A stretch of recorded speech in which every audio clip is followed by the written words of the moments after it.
আসসালামু আলাইকুম এসএসসি 26 এবং 27 ব্যাচ। আজকের ভিডিওতে তোমাদের রাইট ফর্ম অফ ভার্বস এই টপিকের উপর একটা বোর্ড প্রশ্ন সলভ করাবো, যেটি ঢাকা বোর্ড 2025-এ এসেছে। আমি আশাবাদী এই বোর্ড প্রশ্ন সলভের মাধ্যমে তোমার একটু হলেও উপকার আসবে, তুমি অনেক কিছু শর্টকাট টেকনিক দেখতে পারবা। আমি রিকোয়েস্ট করব এই ভিডিওটি অবশ্যই সম্পূর্ণ দেখবা, দেখার পর যে শর্টকাট টেকনিকগুলো আমি দেখিয়ে দিব সেগুলো অবশ্যই নোট ডাউন করবা। এরপর আমাকে বলবা তোমার যদি রাইট ফর্ম অফ ভার্বে এক্সপার্ট না হো। তো চলো আমরা স্টার্ট করি।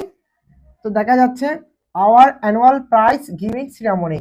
তবে তার আগে আমি পেজটা পড়ার আগে তোমাদের তো জানা রয়েছে একটা প্রশ্ন তোমার দুই টাইপের হয়, একটা অতীতের ঘটনা সম্বলিত আর একটা বর্তমান ঘটনা সম্বলিত। যদি অতীতের ঘটনা সম্বলিত হয় তখন আমি বেশিরভাগ ক্ষেত্রেই ফার্স্ট টেন্স কনসিডার করব, আর যদি বর্তমান ঘটনা সম্বলিত হয় তাহলে বেশিরভাগ ক্ষেত্রেই প্রেজেন্ট টেন্স। অর্থাৎ আমি যদি কাজী নজরুল ইসলামকে নিয়ে কোনো প্যাসেজ দেখি, ঘটে যাওয়া ঘটনা নিয়ে যদি কোনো প্যাসেজ দেখি, সেখানে মনে করো ম্যাক্সিমাম হচ্ছে কি V2 অর্থাৎ ফার্স্ট টেন্স। আর বর্তমান কোনো ঘটনা, সাধারণ, অভ্যাসগত, বৈজ্ঞানিক এই ধরনের ঘটনা সম্বলিত প্যাসেজ থাকলে প্রেজেন্ট ইনডিফিনিট বা প্রেজেন্ট টেন্স।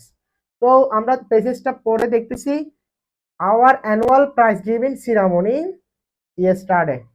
নিশ্চয়ই গতকাল মানে একটা সিরামনি অনুষ্ঠিত হয়েছে, সেই সিরামনি নিয়ে কথা বলা হচ্ছে। তাহলে আমরা বলতে পারি প্যাসেজটা হচ্ছে কি অতীতের ঘটনা সম্বলিত, তাই বেশিরভাগ ক্ষেত্রে আমরা V2 দিব, সব ক্ষেত্রে না, আমরা মেনিং বুঝি আর কি। তবে প্যাসেজটা পড়ার আগে তোমাদের কাজ হচ্ছে পরীক্ষার সেন্টারে অপশনগুলো একটু জেনে নেওয়া, কারণ তোমাদের রাইট ফর্ম অফ ভার্বস তো এমন, মানে একদিকে রাইট ফর্ম অফ ভার্ব, একদিকে ফাঁকা স্থানে সঠিক ফর্মটা বসাতে হবে ভার্বের। তবে তার আগে যে কাজটা করতে হবে, এখান থেকে অপশন থেকে একটা ওয়ার্ড কারেক্টলি বসাতে হবে, একটা ভার্ব। তারপর বসানোর পরেই কোন রূপ হবে তুমি জানতে পারবা। অর্থাৎ আমি যে শর্টকাটে বলি, একদিকে ফিল ইন দ্য গ্যাপস আর একদিকে রাইট ফর্ম অফ ভার্বস। তোমার আগে গ্যাপ ফিল আপ করতে হবে সঠিক ভার্ব দিয়ে, তারপর ওই ভার্বের যে রূপ হবে সেই রূপ বসাতে হবে। তো চলো আমরা দেখি। রিড পড়া, বি মানে আমরা জানি বি এর সদস্য হচ্ছে কয়টা, 5টা। যেখানে বি ভার্ব দেখবা সেখানে মনে করবা বি ভার্ব মানে কি, আমি উল্টা দিকে বলি ওয়াজ ওয়ার, এরপর হচ্ছে অ্যামিজার।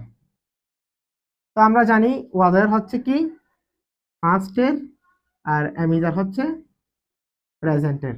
তাহলে আমরা এই 5টা ওয়ার্ডই বি ভার্বে মনে করব। এরপর কাম মানে আসা জানি, প্রেসাইড মানে সভাপতি, ওই যে আমরা প্রেসিডেন্ট বলি না, প্রেসিডেন্টের প্রেসাইড মানে ভার্ব ফর্ম, প্রেসিডেন্ট একটা নাউন, প্রেসিডেন্টের ভার্ব ফর্ম হচ্ছে প্রেসাইড।